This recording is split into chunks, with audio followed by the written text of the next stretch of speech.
J'ai le privilège que certaines personnes me disent que je suis forte. Et je réponds toujours que je ne suis pas forte. J'apprends à l'être au gré des problèmes que la vie me donne à résoudre. Et c'est avec fierté que j'aime les aborder. C'est bon comme début?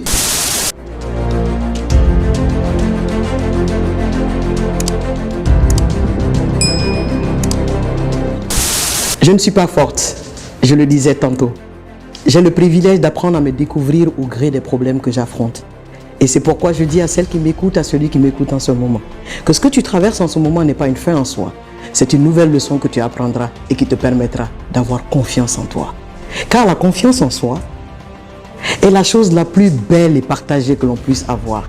Et c'est pourquoi c'est très précieux et difficile à atteindre, mais pas impossible. On va aller du principe qui est celui des compliments. Est-ce que vous avez remarqué que lorsque quelqu'un admire ce que vous êtes en train de faire, ou votre coiffure, ou votre tenue, vous vous sentez tellement bien parce que quelqu'un vous a donné une raison de vous rendre compte que vous êtes jolie. Je dis donc, il faut que tu apprennes à t'adresser les belles paroles que tu attends des autres. Pourquoi ne pas toi-même te dire ce que tu veux entendre?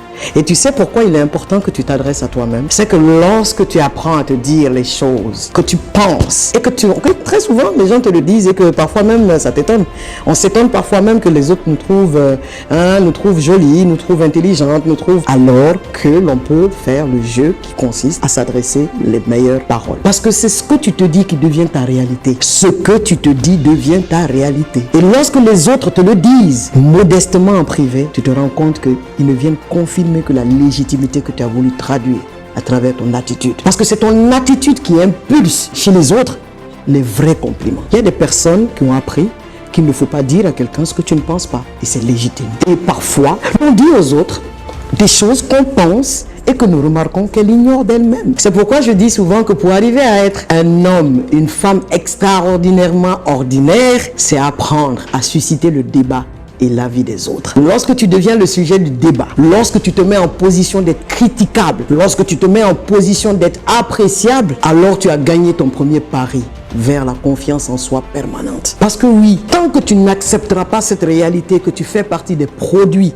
ou des créateurs de produits qui doivent se soumettre à l'avis des autres, mais qui ont déjà leur avis et qui comptent absolument au-dessus de tous les avis, tu continueras à traîner à attendre des autres qui te complimentent, alors qu'il n'est écrit nulle part que l'on se doit des compliments. Vas-tu arrêter de vivre parce que les autres ne te font pas de compliments? Vas-tu arrêter de vivre parce que les autres ne te regardent pas comme tu voudrais qu'ils te regardent? Parce que les autres ne veulent pas te dire ce que tu veux entendre? Tu n'as pas de bouche? Tu ne peux pas penser pour toi? Tu ne peux pas te donner envie?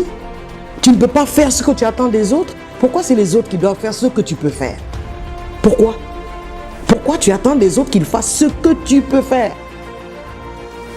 En résumé, ma chère, mon cher, moi, je continuerai à te dire tout ce que tu veux entendre jusqu'à ce que je sois occupé à me parler. Parce que ta priorité doit être toi. Ce que tu n'as pas, tu ne peux pas l'offrir. Abonne-toi. Yeah.